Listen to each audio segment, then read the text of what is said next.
is going on all over, including Australia. Yes.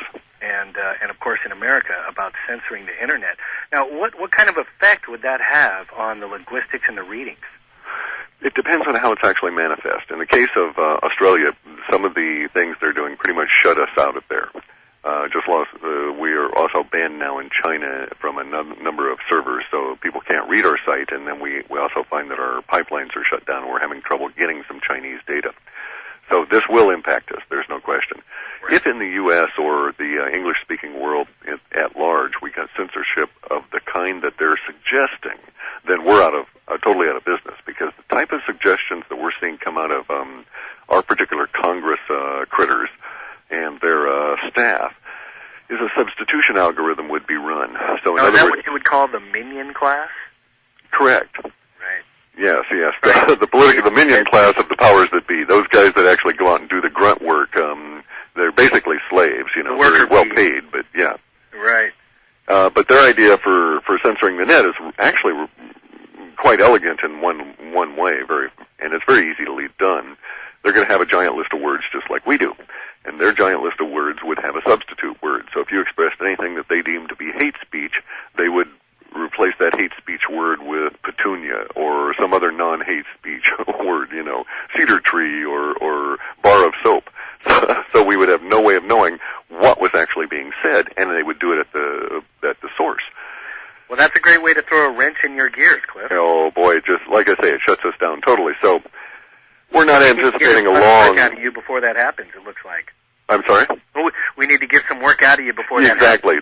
I was just going to say that's pretty much our tact, is that we're not assuming an indefinite period of time being able to do this. Now, I want to really quick plug your site. It's halfpasthuman.com. And the callers can visit that site and download his latest report, Cliff's latest report. And I believe it's only $10. Is that correct? Correct, yes. And we want to get this information now because it sounds to me like soon it's going to be harder and more obscure to get. It's going to be very difficult at some point. We don't know if we're going to cross that boundary in November of this year, but starting in November of 2009, our data suggests that the dollar is going to take a real hit, and we're going to actually manifest its death as the global reserve currency. Everybody's talking about it now, but Putin and his stooges are all talking about, well, we got to get rid of the dollar, and the Chinese are saying that the dollar's not good, etc. But no one's actually doing anything about it at the moment, because in the background they're all trying to sell and get rid of all their trillions of dollars of assets or paper debt that they've exactly. Now, in your opinion, do you believe, like many do, that this is engineered? Well, okay. I'm going to answer a qualified yes. The issue is this.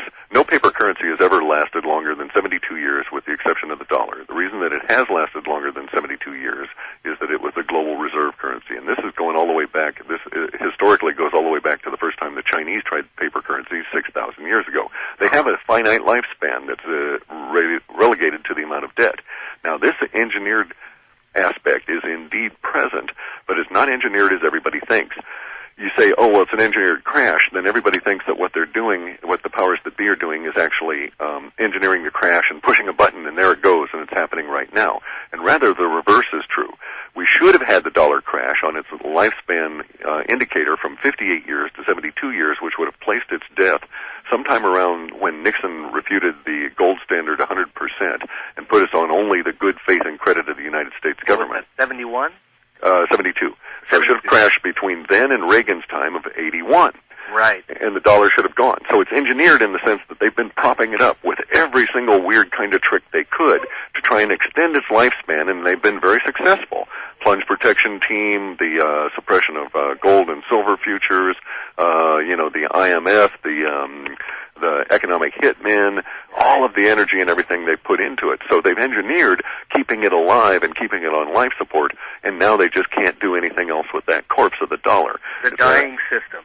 Correct. Beyond dying, it's actually been dead for a number of years. The only thing keeping it going is their threat to destroy any country that tries to opt out of their system. And thus we label...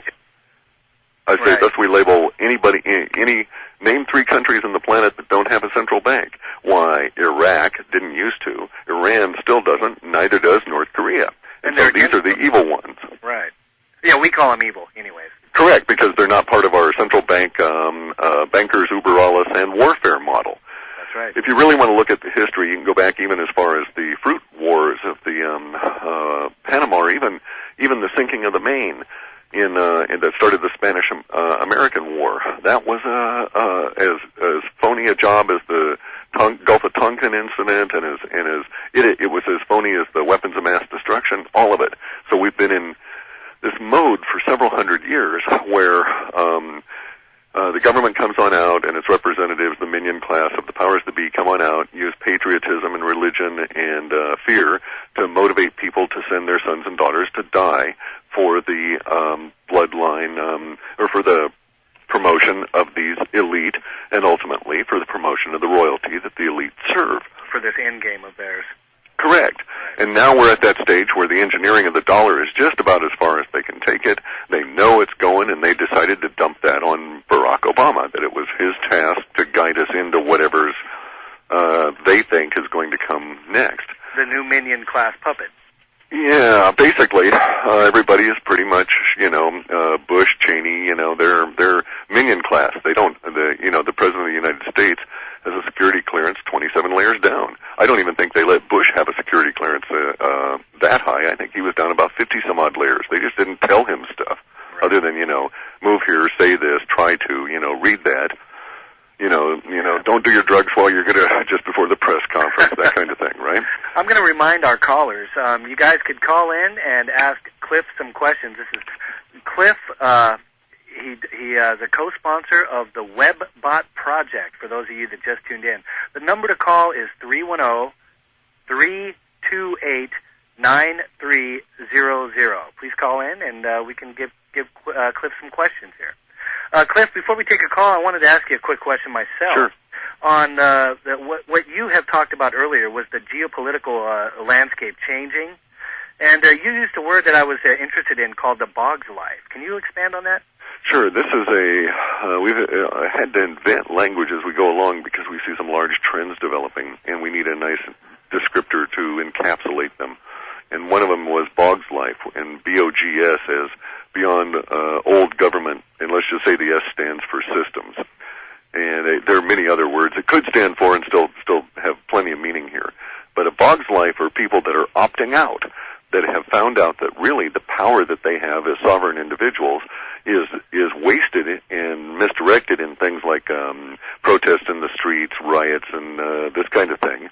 And in fact, they found that they have ultimate power by opting out of the system entirely, basically going 100% off-grid or off-system as much as they can. Yeah, this is something I've researched a lot.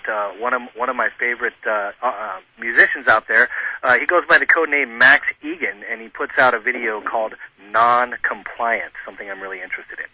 And basically, it's the same thing that Gandhi did, right. Civil disobedience that doesn't involve violence and just involves you setting your will and saying, no, I shall not do that, I shall not participate in that. Now, the media was a great help to Gandhi, was he not?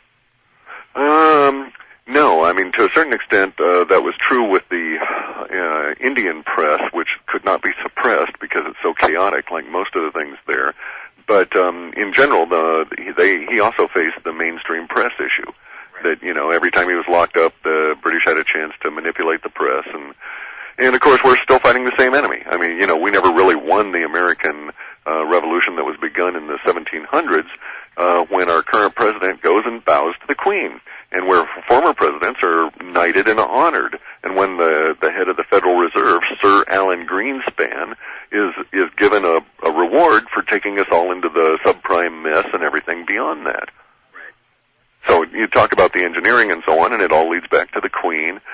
Goldman Sachs is the primary owner of the, New York Federal Reserves, and Goldman Sachs is so deep into the bloodline elite of the Bush Clintons and is owned by all of these. I was just going to bring up Goldman Sachs and then ask you what your opinion was on that. Well, it's very interesting on Goldman Sachs. I mean, besides all of their evil deeds and stuff, and besides the horrific things that are going to come to their employees, I kid you not, it's really dangerous at this time, right? The power elite may recognize it, but the minion class does not recognize how close they are to their destruction by their own acts. So our data shows some horrific scenes in the future of gated communities basically abandoned being surrounded and